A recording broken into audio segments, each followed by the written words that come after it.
उद्घाटन करें माननीय प्रधानमंत्री महोदय।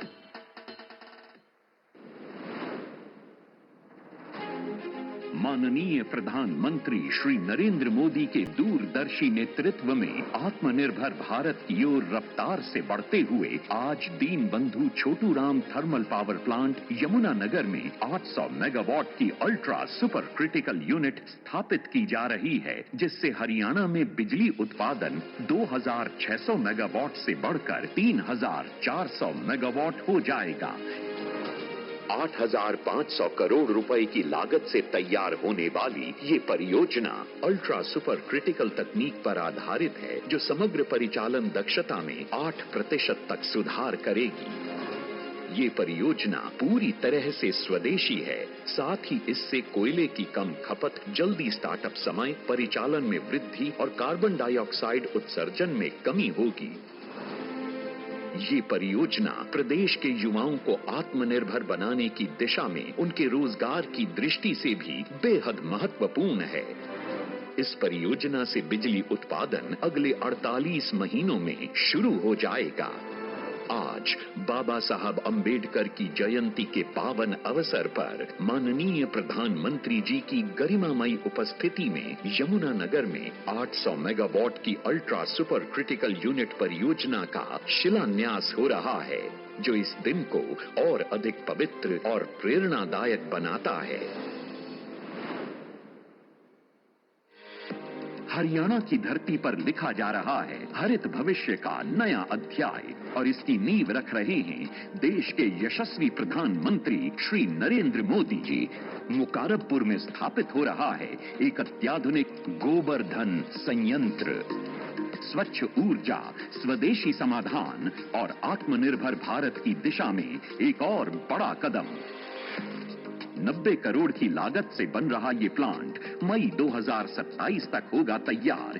यहाँ 43,000 टन ठोस कचरा और 36,000 टन गोबर का होगा वैज्ञानिक निपटान, और तैयार होगी 9,500 टन जैविक खाद और 2,600 टन बायोगैस। हर साल घटेगा 7,800 टन CO2 उत्सर्जन, होगा रोजगार सृजन। यशस्वी प्रधानमंत्री श्री नरेंद्र मोदी जी के करकमलों से आज रेवाड़ी बाईपास का लोकार्पण हो रहा है। 1,070 करोड़ रुपए की लागत से बनी 14.5 किलोमीटर लंबी ये सड़क सिर्फ कंक्रीट और तारकोल नहीं, उम्मीदों की राह है, तरक्की का जरिया है। ये बाईपास NH 352 से शुरू होकर नारनौल से जुड़ता है, इसलिए रेवाड़ी शहर को अब मिलेगी ट्रैफिक से राहत और सुकून। दिल्ली से नारनौल तक का सफर होगा अब लगभग 1 घंटे कम, यानी समय की बचत। नॉन स्टॉप काम, टॉप परिणाम।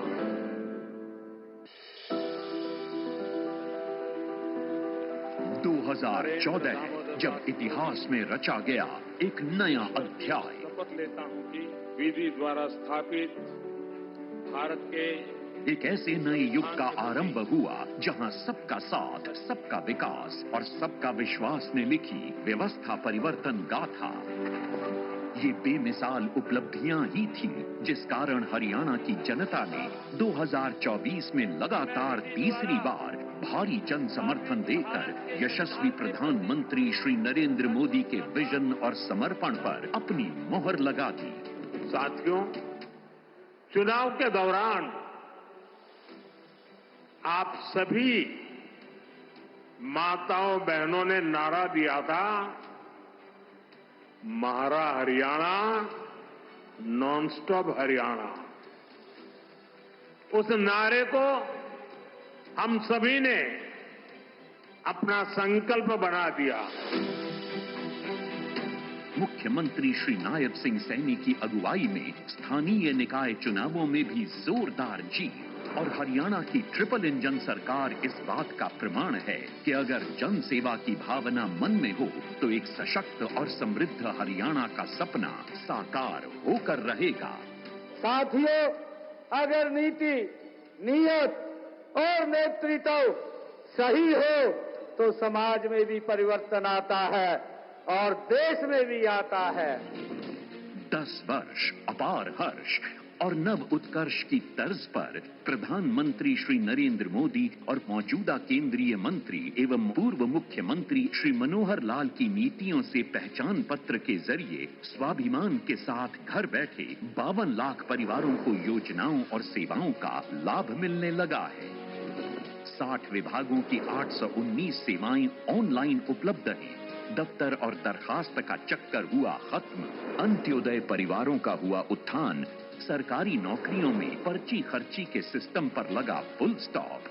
Online transfer system. किसानों की सभी फसलें बिना किसी झंझट के बिकती हैं एमएसपी पर और फसल खरीद का पैसा सीधा खाते में। हरियाणा बना है खेलों का पावर हाउस।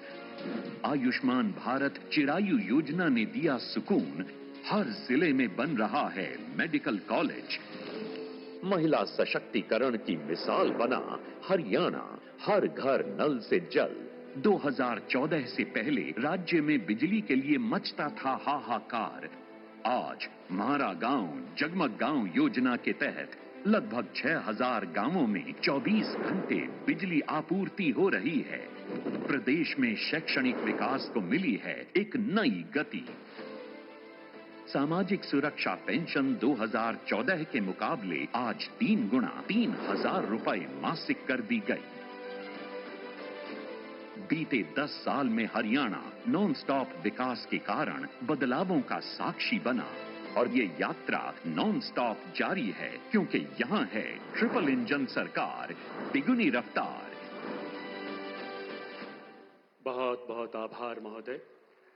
आइए जोरदार तालियों से अभिवादन करें इन अलौकिक पलों का। 10 वर्ष अपार हर्ष, नव उत्कर्ष। पिछले 10 सालों में देश उन्नति और उत्थान की ऐसी गौरव गाथा रच रहा है जो युगों युगों तक देशवासियों को प्रेरित करेगी। इस नवजागरण के प्रणेता नए भारत के शिल्पी को सुनने के लिए आज दुनिया का हर अंतर्राष्ट्रीय मंच प्रतीक्षारत रहता है।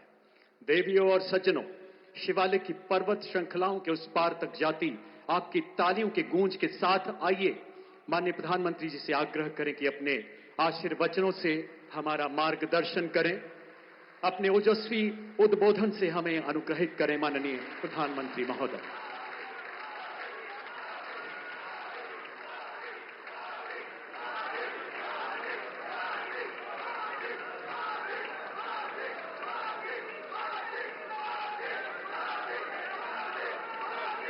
हरियाणा के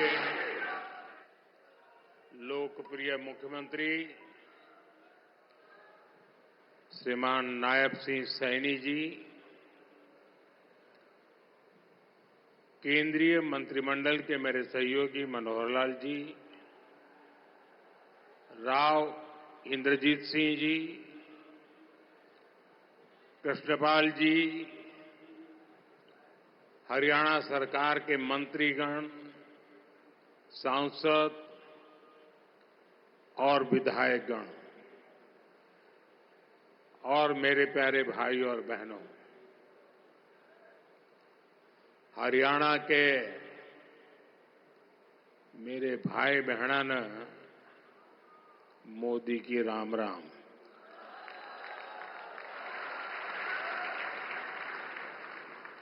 साथियों,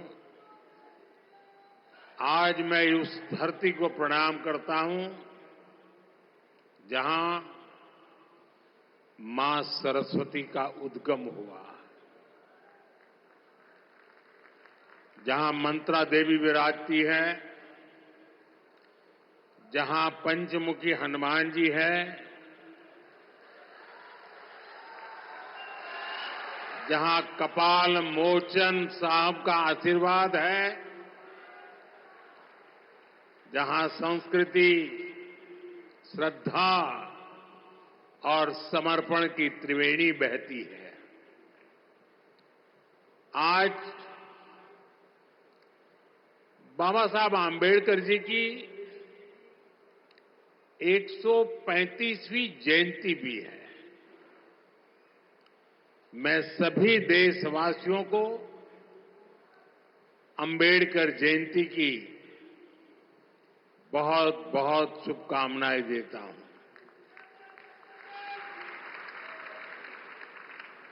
बाबा साहब का विजन, उनकी प्रेरणा निरंतर विकसित भारत की यात्रा में हमें दिशा दिखा रही है। साथियों, यमुनानगर सिर्फ एक शहर नहीं, ये भारत के औद्योगिक नक्शे का भी अहम हिस्सा है। प्लाईवुड से लेकर पीतल और स्टील तक ये पूरा क्षेत्र भारत की अर्थव्यवस्था को मजबूती देता है। कपाल मोचन मेला, ऋषि वेदव्यास की तपोभूमि और गुरु गोविंद सिंह जी की एक प्रकार से शस्त्र भूमि। साथियों,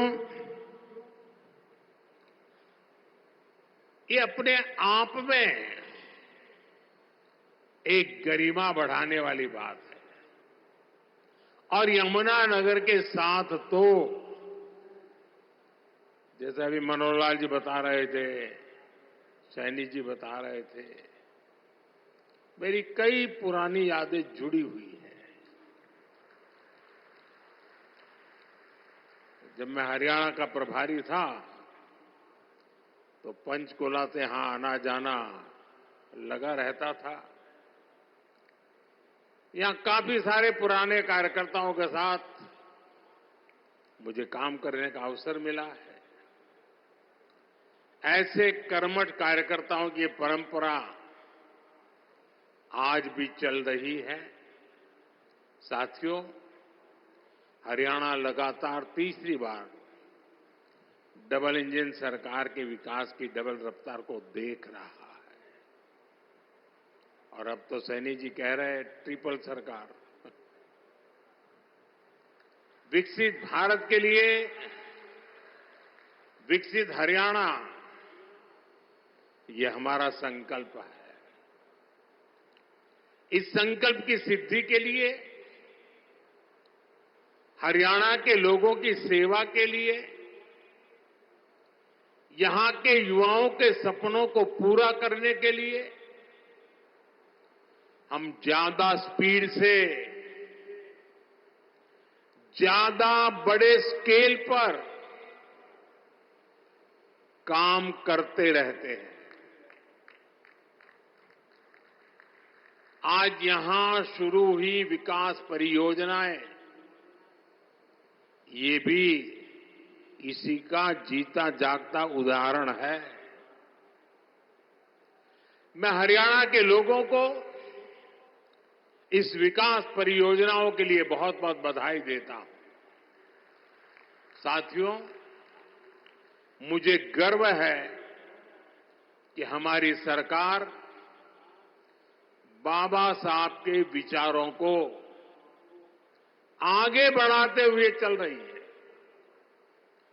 बाबा साहब आंबेडकर ने उद्योगों के विकास को सामाजिक न्याय का मार्ग बताया था। बाबा साहब ने भारत में छोटी जोतों की समस्या को पहचाना था। बाबा साहब कहते थे कि दलितों के पास खेती के लिए पर्याप्त जमीन नहीं है, इसलिए दलितों को उद्योगों से सबसे अधिक फायदा होगा। बाबा साहब का विजन था कि उद्योगों से दलितों को ज्यादा रोजगार मिलेंगे और उनका जीवन स्तर ऊपर उठेगा। भारत में औद्योगिकरण की दिशा में बाबा साहब ने देश के पहले उद्योग मंत्री डॉक्टर श्यामा प्रसाद मुखर्जी के साथ मिलकर काम किया था। साथियों, औद्योगिकरण और मैन्युफैक्चरिंग के इस तालमेल को दीनबंधु चौधरी छोटू राम जी ने भी गांव की समृद्धि का आधार माना था। वो कहते थे, गांवों में सच्ची समृद्धि तब आएगी जब किसान खेती के साथ साथ छोटे उद्योगों के माध्यम से भी अपनी आय बढ़ाएगा। गांव और किसान के लिए जीवन खपाने वाले चौधरी चरण सिंह जी की सोच भी इससे अलग नहीं थी। चौधरी साहब कहते थे, औद्योगिक विकास को कृषि का पूरक होना चाहिए। दोनों हमारी अर्थव्यवस्था के स्तंभ हैं। साथियों, मेक इन इंडिया के, आत्मनिर्भर भारत के मूल में भी यही भावना है, यही विचार है, यही प्रेरणा है। इसलिए हमारी सरकार भारत में मैन्युफैक्चरिंग पर इतना बल दे रही है। इस वर्ष के बजट में हमने मिशन मैन्युफैक्चरिंग की घोषणा की है। इसका मकसद है कि दलित, पिछड़े, शोषित, वंचित नौजवानों को ज्यादा से ज्यादा रोजगार मिले, नौजवानों को जरूरी ट्रेनिंग मिले, व्यापार कारोबार का खर्चा कम हो, एमएसएमई सेक्टर को मजबूती मिले, उद्योगों को टेक्नोलॉजी का लाभ मिले और हमारे उत्पाद दुनिया में सबसे बेहतरीन हो। इन सारे लक्ष्यों को प्राप्त करने के लिए बहुत जरूरी है कि देश में बिजली की कोई कमी न हो। हमें एनर्जी में भी आत्मनिर्भर होना ही होगा। इसलिए आज का ये कार्यक्रम बहुत अहम है। आज Deenbandhu Chaudhary Chhoturam thermal power plant की तीसरी इकाई का काम शुरू हुआ है। इसका फायदा यमुनानगर को होगा,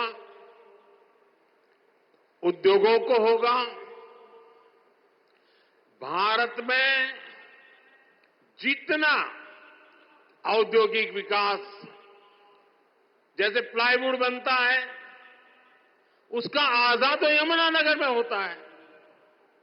यहां एल्यूमिनियम, कॉपर और पित्तल के बर्तनों की मैन्युफैक्चरिंग बड़े पैमाने पर होती है।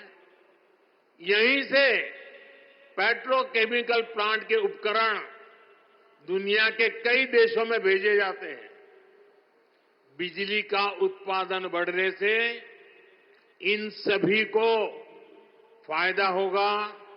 यहां मिशन मैन्युफैक्चरिंग को मदद मिलेगी।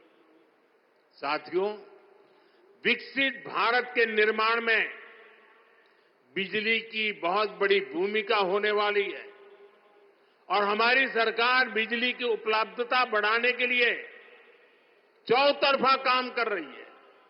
चाहे वन नेशन वन ग्रिड हो, नए कोल पावर प्लांट हो, सोलर एनर्जी हो, न्यूक्लियर सेक्टर का विस्तार हो, हमारा प्रयास है कि देश में बिजली का उत्पादन बढ़े, राष्ट्र निर्माण में बिजली की कमी बाधा न बने। लेकिन साथियों, हमें कांग्रेस के दिनों को भी भूलना नहीं चाहिए। हमने 2014 से पहले, जब कांग्रेस की सरकार थी, वो दिन भी देखे हैं जब पूरे देश में ब्लैकआउट होते थे, बिजली गुल हो जाती थी। कांग्रेस की सरकार रहती तो देश को आज भी ऐसे ही ब्लैकआउट से गुजरना पड़ता। न कारखाने चल पाते, न रेल चल पाती, न खेतों में पानी पहुंच पाता। यानी कांग्रेस की सरकार रहती तो ऐसे ही संकट बना रहता, बढ़ता रहता। अब इतने वर्षों के बाद, प्रयासों के बाद आज हालात बदल रहा है। बीते एक दशक में भारत ने बिजली उत्पादन की क्षमता को करीब करीब 2 गुना किया है। आज भारत अपनी जरूरत को पूरी करने के साथ साथ पड़ोसी देशों को बिजली निर्यात भी करता है। बिजली उत्पादन, इस पर भाजपा सरकार के फोकस का लाभ हमारे हरियाणा को भी मिला है। आज हरियाणा में 16,000 मेगावाट बिजली का उत्पादन होता है। हम आने वाले कुछ सालों में एक क्षमता 24,000 मेगावाट तक पहुंचाने का लक्ष्य लेकर के काम कर रहे हैं। साथियों, एक तरफ हम थर्मल पावर प्लांट में निवेश कर रहे हैं, तो दूसरी तरफ देश के लोगों को पावर जनरेटर बना रहे हैं। हमने पीएम सूर्यघर मुफ्त बिजली स्कीम शुरू की है। अपने छत पर सोलर पैनल लगाकर आप अपना बिजली का बिल 0 कर सकते हैं। इतना ही नहीं, जो अतिरिक्त बिजली का उत्पादन होगा उसे बेचकर कमाई भी कर सकते हैं। अब तक देश के 1.25 करोड़ से ज्यादा लोग इस योजना के तहत रजिस्ट्रेशन करा चुके हैं। मुझे खुशी है कि हरियाणा के भी लाखों लोगों ने इससे जुड़ने के लिए अप्लाई किया है। और जैसे जैसे इस योजना का विस्तार हो रहा है, इससे जुड़ा सर्विस इकोसिस्टम भी बड़ा हो रहा है। सोलर सेक्टर में नई स्किल्स बन रही है, एमएसएमईज के लिए नए मौके बन रहे हैं और युवाओं के लिए अनेक अवसर तैयार हो रहे हैं। साथियों, हमारे छोटे छोटे शहरों में छोटे उद्योगों को पर्याप्त बिजली देने के साथ ही सरकार इस तरफ भी ध्यान दे रही है कि उनके पास पर्याप्त पैसे रहे। कोरोना काल में एमएसएमई को बचाने की लाखों करोड़ों रुपए की सहायता सरकार ने दी है। छोटे उद्योग भी अपना विस्तार कर सके, इसके लिए हमने एमएसएमई की परिभाषा बदली है। अब छोटे उद्योगों को ये डर नहीं सताता कि जैसे ही वो आगे बढ़े सरकारी मदद छीन जाएगी। अब सरकार छोटे उद्योग के लिए स्पेशल क्रेडिट कार्ड की सुविधा देने जा रही है। क्रेडिट गारंटी कवरेज को भी बढ़ाया जा रहा है। अभी कुछ दिन पहले ही मुद्रा योजना को 10 साल पूरे हुए हैं। आपको जानकर के खुशी भी होगी और सुखद आश्चर्य भी होगा। मुद्रा योजना में पिछले 10 साल में देश के सामान्य लोग जो पहली बार उद्योग के क्षेत्र में आ रहे, कारोबार के क्षेत्र में आ रहे थे, उनको बिना गारंटी 33 लाख करोड़ रुपए, आप कल्पना कीजिए, 33 लाख करोड़ रुपए बिना गारंटी के लोन के रूप में दिए जा चुके हैं। इस योजना के 50% से भी ज्यादा लाभार्थी एससी, एसटी, ओबीसी परिवार के ही साथी हैं। कोशिश यही है कि छोटे उद्योग हमारे नौजवानों के बड़े सपनों को पूरा करें। साथियों, हरियाणा के हमारे किसान भाई बहनों की मेहनत हर भारतीय की थाली में नजर आती है। भाजपा की डबल इंजन की सरकार किसानों के दुख सुख की सबसे बड़ी साथी है। हमारा प्रयास है कि हरियाणा के किसानों का सामर्थ्य बढ़े। हरियाणा की भाजपा सरकार अब राज्य की 24 फसलों को एमएसपी पर खरीदती है। हरियाणा के लाखों किसानों को पीएम फसल बीमा योजना का लाभ भी मिला है। इस योजना के तहत लगभग 9,000 करोड़ रुपए से ज्यादा के क्लेम दिए गए हैं। इसी तरह पीएम किसान सम्मान निधि से 6,500 करोड़ रुपए हरियाणा के किसानों के जेब में गए हैं।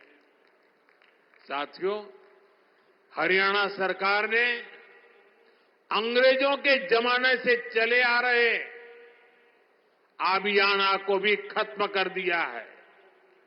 अब आपको नहर के पानी पर टैक्स भी नहीं देना पड़ेगा और आबियाने का जो 130 करोड़ रुपए से ज्यादा का बकाया था, वो भी माफ हो गया है। साथियों, डबल इंजन सरकार के प्रयासों से किसानों को, पशुपालकों को आय के नए साधन मिल रहे हैं। गोवर्धन योजना, इसे किसानों के कचरे के निपटारे और उससे आय का अवसर मिल रहा है। गोबर से, खेती के अवशेष से, दूसरे जैविक कचरे से बायोगैस बनाई जा रही है। इस वर्ष के बजट में देश भर में 500 गोवर्धन प्लांट बनाने की घोषणा की गई है। आज यमुनानगर ने भी नए गोवर्धन प्लांट की आधारशिला रखी गई है। इससे नगर निगम के भी हर साल 3 करोड़ रुपए बचेंगे। गोवर्धन योजना स्वच्छ भारत अभियान में भी मदद कर रही है। साथियों, हरियाणा की गाड़ी अब विकास के पथ पर दौड़ रही है। यहां आने से पहले मुझे हिसार में लोगों के बीच जाने का अवसर मिला। वहां से अयोध्या धाम के लिए सीधी हवाई सेवा शुरू हुई है। आज रेवाड़ी के लोगों को बाईपास की सौगात भी मिली है। अब रेवाड़ी के बाजार, चौराहों, रेलवे फाटकों पर लगने वाले ट्रैफिक जाम से लोगों को छुटकारा मिल जाएगा। ये 4 लेन का बाईपास गाड़ियों को बड़ी आसानी से शहर से बाहर निकाल देगा। दिल्ली से नारनौल की यात्रा में 1 घंटा समय कम लगेगा। मैं आपको इसकी बधाई देता हूं। साथियों, हमारे लिए राजनीति सत्ता सुख का नहीं, सेवा का माध्यम है। जनता की भी सेवा का माध्यम और देश की सेवा का भी माध्यम। इसलिए भाजपा जो कहती है उसे डंके की चोट पर करती भी है। हरियाणा में तीसरी बार सरकार बनने के बाद हम लगातार आपसे किए वायदे पूरे कर रहे हैं। लेकिन कांग्रेस शासित राज्यों में क्या हो रहा है? जनता से पूरा विश्वासघात। पड़ोस में देखिए, हिमाचल में जनता कितनी परेशान है। विकास के, जन कल्याण के सारे काम ठप पड़े हैं। कर्नाटका में बिजली से लेकर दूध तक, बस किराए से लेकर बीज तक, हर चीज महंगी हो रही है। मैं सोशल मीडिया पर देख रहा था, कर्नाटका में कांग्रेस सरकार ने जो महंगाई बढ़ाई है, भांति भांति के टैक्स लगाए हैं। सोशल मीडिया में लोगों ने बड़ा आर्टिकुलेट किया है और उन्होंने कहा है, और A to Z पूरी ABCD और हर अक्षर के साथ कैसे कैसे उन्होंने टैक्स बढ़ाए, उसका A to Z पूरा लिस्ट बना करके एक कर्नाटक की कांग्रेस सरकार की पोल खोल के रखी है। खुद वहां के मुख्यमंत्री के करीबी कहते हैं कि कांग्रेस ने कर्नाटका को करप्शन में नंबर 1 बना दिया। साथियों, तेलंगाना की कांग्रेस सरकार भी जनता से किए वादे भूल गई है। वहां कांग्रेस, वहां की सरकार जंगलों पर बुलडोजर चलवाने में व्यस्त है। प्रकृति को नुकसान, जानवरों को खतरा, यही है कांग्रेस की कार्यशैली। हम यहां कचरे से गोवर्धन बनाने के लिए मेहनत कर रहे हैं और वो बने बनाए जंगलों को उजाड़ रहे हैं। यानी सरकार चलाने के 2 मॉडल आपके सामने हैं।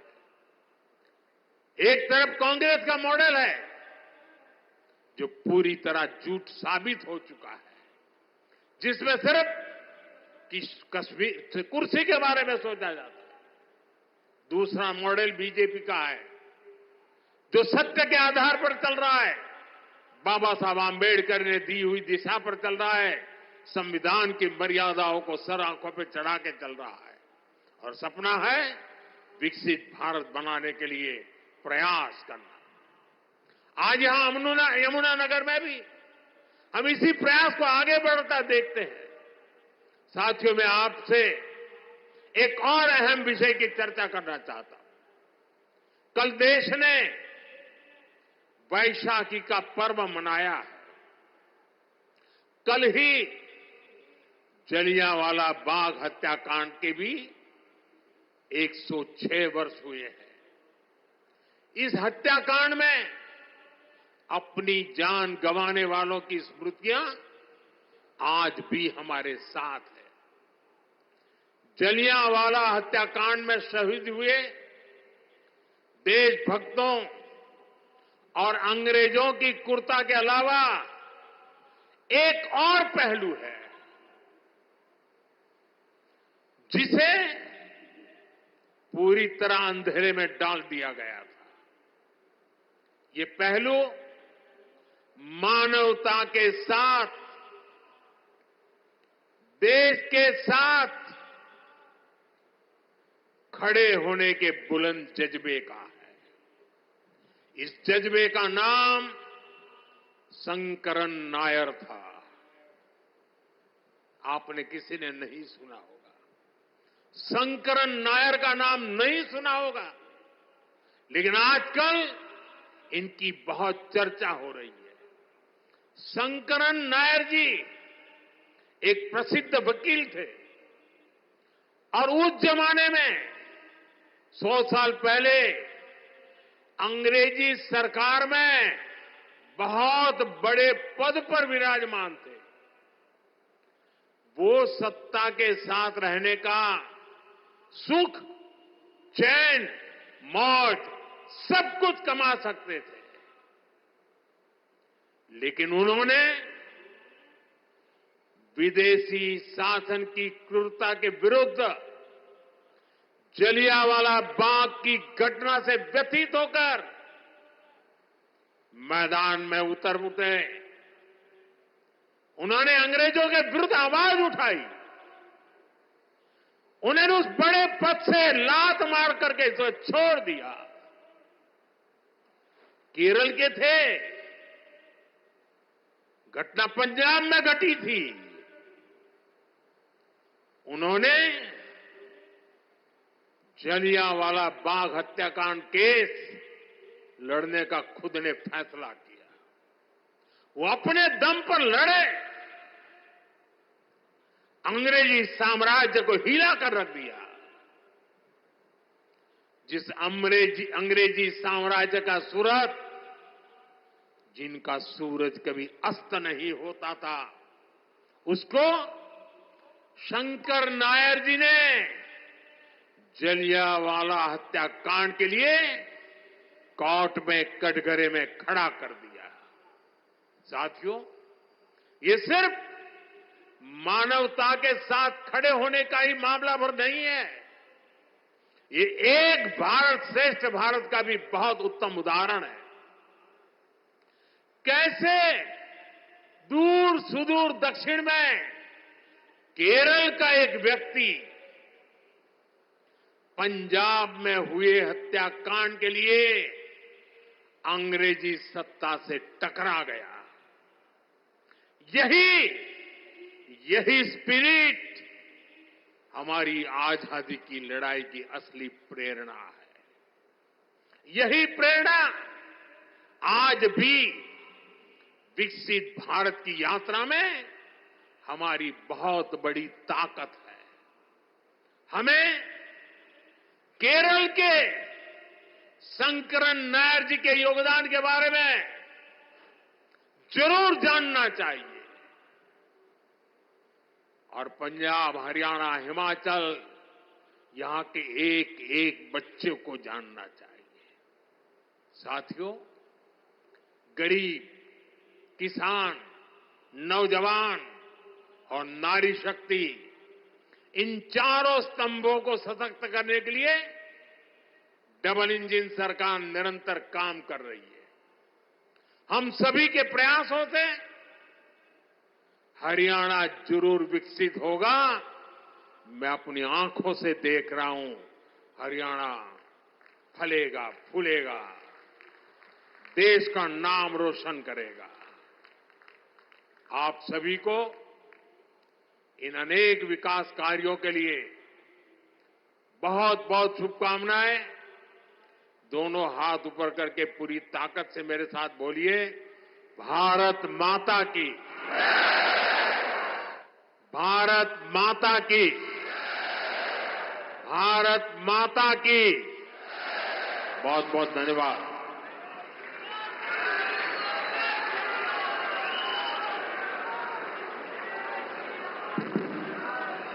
बहुत बहुत धन्यवाद माननीय प्रधानमंत्री महोदय।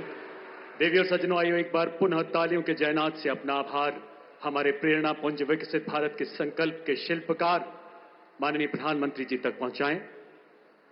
जोरदार तालियों से अभिवादन करें, वंदन अभिनंदन करें। आज से 10 साल पहले 20 अप्रैल 2015 को दिल्ली के अंबेडकर अंतर्राष्ट्रीय केंद्र के शिलान्यास के दौरान आपने कहा था मान्यवर कि अगर बाबा साहब न होते तो नरेंद्र मोदी कहां होते। पिछले 11 सालों में परम